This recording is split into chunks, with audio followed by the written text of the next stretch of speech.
Hello everyone, today we are taking a look at the RadioMaster Ranger series of Express LRS modules. And the main thing that you need to know about the other two is they go up to 1 watt and they support 1000 hertz on the packet rate. And they have one for each size of your radio, and these are going to be less expensive, around $40 I believe. So if you have a gamepad style, usually it has a nano. If you have a typical JR Bay, you can use this. But what's really interesting is this large Ranger display. And I know I missed the release date, and for those that are following along closely, you probably are wondering why am I releasing this now. Well, one bit of information about this Express LRS module came out after the release day from the Express LRS team, and I'm not going to cover it fully because I don't want to steal their thunder, but I think you need to know about that.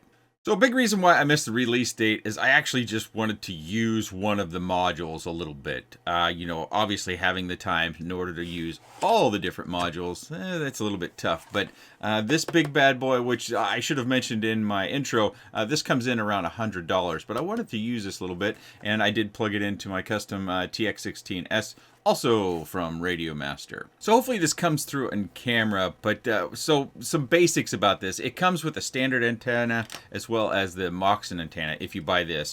If you buy these other, if you buy the other two modules with the micro and the nano, they just come with the standard antenna, which are nice antennas. They're nice and solid and don't feel like they're going to fall apart at all. And they hold their shape a little bit too when you bend them if you were to have a need to do that. As already covered, these all go up to 1 watt, but this one, Wesley Vardy and the Express LRS team discovered because of the quality of the components inside actually goes above 1 watt. Now, as I mentioned, I'm not going to steal their thunder. I'm going to link Wesley's video down below and you can watch that. There's a little bit of configuration issues you might have to go through. It's not terrible. Wesley Vardy's video covers it, and it's actually relatively short. And while you don't get 2 watts, you get 1.8 watts of power. If you're someone who just needs the absolute highest amount of power that you can get, like you need a Lamborghini, this is the module to have, hands down right now. There's no two ways about it. Getting 1.8 watts out of your Express LRS module is this one right here. But of course, you need to obey your local laws. So we've got LED lights. We've got our fan. At the very bottom of this, a little bit difficult to show. We've got an XT30, just like we do on the others. Here we got an XT30, USB-C. And then there's also just a little connector down here. And that's so that you could use it on, say, a Futaba radio or other radios that might not be native to this module.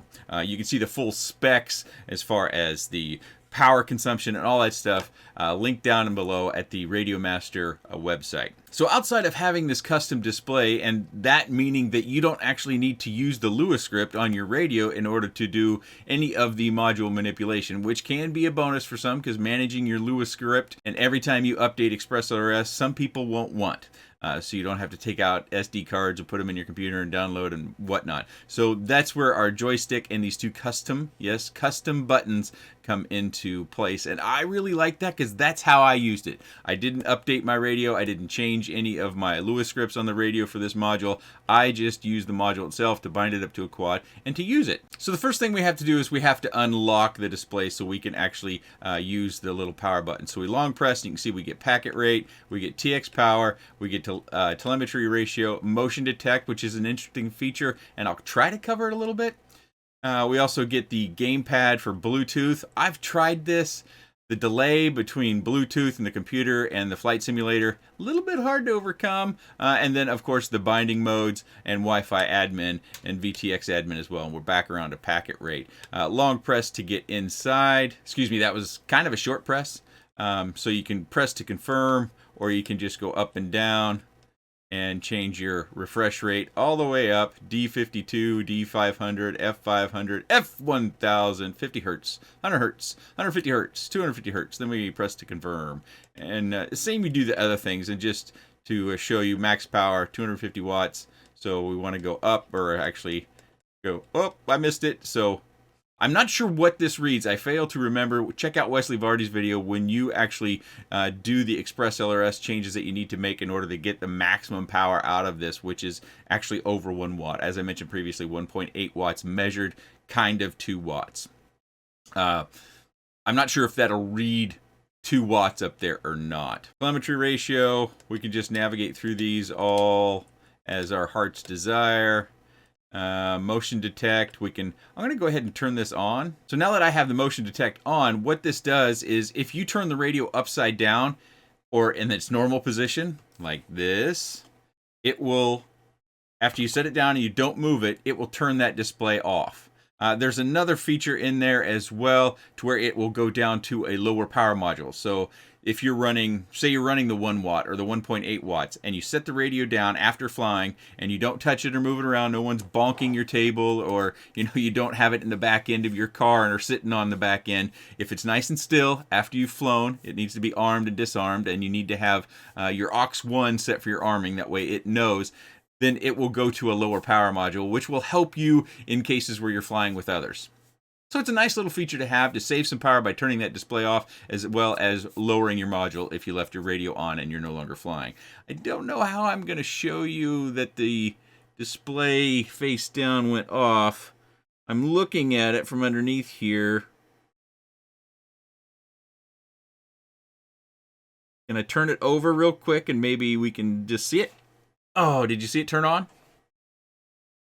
See if I can go faster. Oh, there. I know I captured it that time.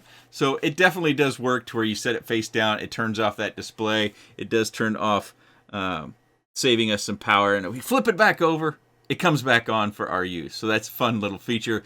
Could be quite useful as well. We've got gamepad options on all the Express, well, not all of them, on a good many of our recently released Express LRS, and then we go into bind mode, and then you can send a request to bind. Wi-Fi admin, so if you activate that, you'll get the typical address where it says 10.0.0.1, and then you would connect to the SSID that's displayed on here. Let's go ahead and turn that on, because the next feature I want to cover is these custom buttons.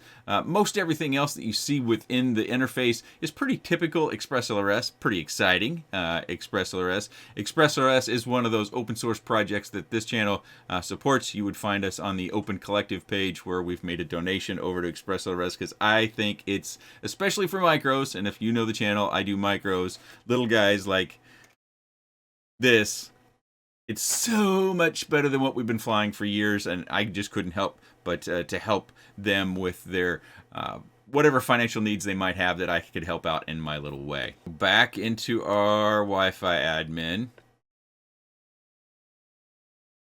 and we're going to press it to update. You can see that is our Express LRS, and we've got our different lights on here. I want to capture the web page because that is where we customize these buttons along with their colors. Before we connect to the Wi-Fi, I do want to show you these measurements. Instead of doing it myself, I did previously measure that, and these are pretty accurate. It is a full CNC metal case on this thing, so it is pretty heavy. I weighed it prior to assembly, and it was about 100 grams. So if you have a super small radio that's light, like the ones I like to use, this is going to add significant amount of weight, something to consider. Go ahead, go down here, and we're going to connect to Express LRS just how it told us to on the display on the back of the unit. And for some reason, it always seems to open MSN up, but we're going to go over here and enter 10.0.0.1. And here we go. We are at the Express LRS page. Here we could set our binding phrase, which is not private. And this is the binding phrase that I use. If you were wondering, getting some ideas for your own, you can see the UUID.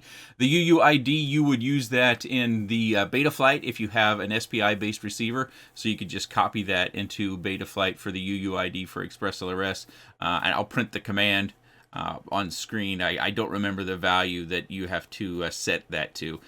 But we also have the Wi-Fi, how long it takes for auto on for the Wi-Fi, the TLM, UART inverted, fan runtime, whatnot. We have our save and reboot. But the thing that I really wanted to look at the most is the buttons. So I've tinkered with these. You can see I've already got some colors. Of course, they're shades of blue. But I want to change these where we're just one time. And for 1 second, 1 second. Okay, all right, I got them still set where I wanted them. And you can see where I've kind of tinkered with these. So button 1, which is a darker color on my radio that I've already set, I've got it set for entering binding mode, which for me is something that would happen quite a bit because I'm doing quadcopter reviews, so I tend to bind a little bit. And then increasing power. That's not something I would use much, but I can see how it would be a useful feature. I don't really use any of the VTX settings. You might. They're very useful features. That's why they've been added to ExpressLRS. I just set button 2 to the VTX settings.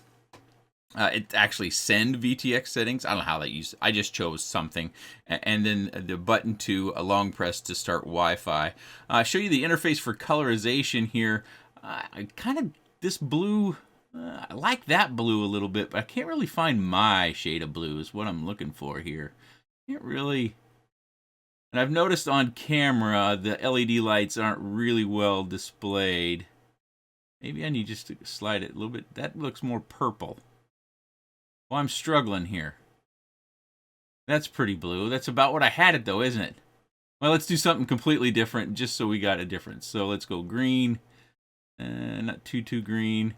And then let's go kind of a pinkish hue. There we go. That's attractive, but not my favorite. So I'm going to save those. And we can see green and pink. And it kind of shows pink on the screen. The green shows up pretty nice. The pink on screen looks a little bit like a real light pink. It's actually darker in real life vision. But I'm going to change it back because, of course, blue is better. And things always operate better when they're shades of blue, so I must do that. Yeah, those don't really show on camera very well, but I like to look at them. So another piece to cover is that the Ranger, this module here that I've got on the back, actually this series is kind of all Ranger series, and I have that web page that was over previously. They're called different things. This is the Nano module, this is the Micro module, and this one's just called the Ranger. So Ranger Micro, Ranger Nano. The Ranger does come with an adapter, so if you have a nano-sized bay on the back, something like the RadioMaster Zorro, you secure this to the back of this unit, and then it just slides down into the back like all those do. So you don't necessarily have to buy an adapter. It comes with this adapter already. It also comes with both the standard antenna as well as the Moxon antenna, which is this one, as a refresher if you lost track here 15 minutes ago when I started this video. We've also got a fan inside, which is really good. The hardware inside, I'll give you a little bit of a sneak peek. Over on ExpressLRS, they have talked about the quality of this hardware and how it's so good. Now, that's me putting words in their mouth, so I'm not speaking for everyone over on the ExpressLRS team or everyone that's in the ExpressLRS Discord. That's just what I've read a few people say about the hardware in the Ranger. All these modules are currently pre-order, and you may want to wait until they actually launch before you make your order so that maybe you give your shops, your local shops, an opportunity, whether it's a US-based shop or somewhere else. If you don't need the extra hackable power that you can get out of the Ranger, and you don't need a display, and you're not wanting to spend $100 on your module. These are really good options, and they come in around 40 bucks. At least I think that's what I saw, 40 bucks. Yeah, $39.99, thereabouts. Prices always vary, things are always going up. These are really good modules, and if you want to ask me, because that's something that'll happen down in the comment section, which one would you get? Well, of course, if money isn't an option and weight and size isn't an option, you just get the Ranger because you've got all the features and you've got what I would consider premium hardware. But if you're budget-minded, these two are going to be the way to go. What I don't know, just as of yet, is will this Nano module work with our radios such as the Jumper T-Lite, which operate off of 1S? So definitely go to the product page. I didn't see that on there. I was searching for T-Lite through their product page to see if this was compatible. My sneaking suspicion is that it might not be, because 1S power for a radio means that the module gets less power, and going to 1 watt on a module, it requires more power than 1S. But it might support it. Maybe they've got some internal circuitry that will allow that. So I'll have links down in the video description, and if you're looking for what I consider the best lineup and the best overall hardware altogether for ExpressLRS, there'll be links down in the video description where you can pre-order, or if you're watching this much later, just order a Ranger ExpressLRS module for your radio. If you have any comments, questions, suggestions, or otherwise, please let me know in the comment section below. How many of you are looking for more than a watt? That is my primary question. And how many people would be wanting this because it goes above 1 watt? And watch Wesley Vardy's video. He does a great job telling you how to get 1.8 watts out of this little module here. So, well, I guess it's not little. Out of this module here. And he deserves your views as well. I appreciate your time, and thanks for watching.